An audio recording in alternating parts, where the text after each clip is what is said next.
आपने नदी और समुद्र के ऊपर बने हुए पुलों को देखा होगा, लेकिन इन पुलों को देखने के बाद कभी आपके मन में यह ख्याल आया है कि आखिर इतने लंबे चौड़े और बड़े बड़े ब्रिज इतने गहरे और बहते पानी के ऊपर कैसे बनाए जाते होंगे? चलिए समझते हैं। एक प्रकार का ब्रिज सभी जगह बनाना संभव नहीं है, इसीलिए ब्रिज भी जगह के आधार पर 3 तरह के बनाए जाते हैं: बीम ब्रिज, सस्पेंशन ब्रिज और आर्क ब्रिज। और एक पुल ज्यादा से ज्यादा वजन तब तक झेल सकता है जब तक इसके ऊपर पड़ने वाला वजन इसमें मौजूद पिलर्स की मदद से जमीन तक ट्रांसफर होता रहे, जिसमें पुल की नींव यानी कि फाउंडेशन सबसे अहम भूमिका निभाती है, जिससे पुल को कोई नुकसान नहीं पहुंचता और पुल के आधार पर ही इसकी फाउंडेशन को लेकर पहले ही प्लान बना लिया जाता है, जिसके लिए इंजीनियर्स 3 मेथड का यूज करते हैं। Number 1, coffer dam. आसान भाषा में कहा जाए तो पानी के बीच में रखी जाने वाली नींव को कोफर डैम कहते हैं।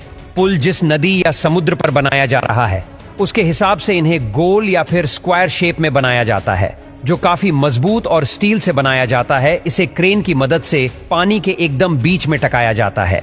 मशीन की सहायता से साइड से ठोक ठोक कर अच्छे से पानी के नीचे की सतह में घुसा दिया जाता है ताकि वह अच्छे से सेट हो जाए, और एक मोटर की मदद से इनके अंदर का पानी खाली कर लिया जाता है।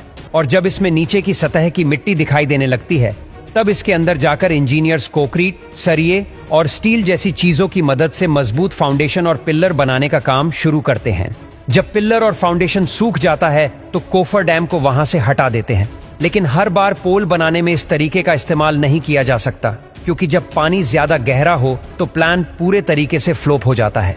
दूसरा मेथड, बैटर पायलट्स।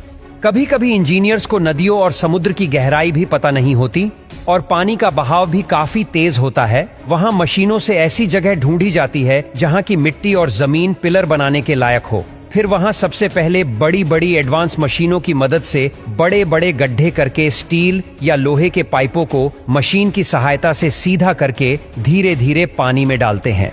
जब ये पाइप समुद्र की सतह तक पहुंच जाते हैं और तब इन्हें एक विशाल मशीन से ठोक ठोक कर पानी की सतह में अच्छे से घुसा दिया जाता है। सीमेंट और कोंक्रीट से पाइप को भर देते हैं और एक बार जब ये पाइप सेट हो जाता है फिर उसके बाद चाहे सुनामी आए या तूफान, इसे कुछ नहीं होता। अब पानी के बीचों बीच एक मजबूत और ठोस फाउंडेशन रेडी है जिस पर हम आसानी से पुल बना सकते हैं। उसके बाद इन पिलर्स के ऊपर इन सीमेंट कोंक्रीट के ब्लॉक को बड़ी आसानी से क्रेन की मदद से फिट कर दिया जाता है और यह सीमेंट कोंक्रीट के ब्लॉक किसी दूसरी जगह पर तैयार होते हैं। ब्रिज का आधा काम बाहर फैक्ट्री में किया जाता है और आधा काम समुद्र या नदी में, और जब यह ब्लॉक जुड़ जाती है तब इन पर रोड का काम किया जाता है। तीसरा मेथड, काइसन।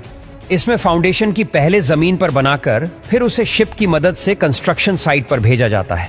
लेकिन इसमें सबसे बड़ा चैलेंज है कि इस नींव को पानी की सतह पर ठिकाना, क्योंकि यह नीचे से बंद और ऊपर से खुली रहती है। यह जहाज की तरह पानी के ऊपर तैरने न लगे, इसके लिए शिप की मदद से पानी में पहले बड़े बड़े पत्थर डाले जाते हैं और फिर जमीन की सतह भरकर इस नींव को सेट किया जाता है। तब जाकर इतना मजबूत और शानदार ब्रिज बनकर तैयार होता है।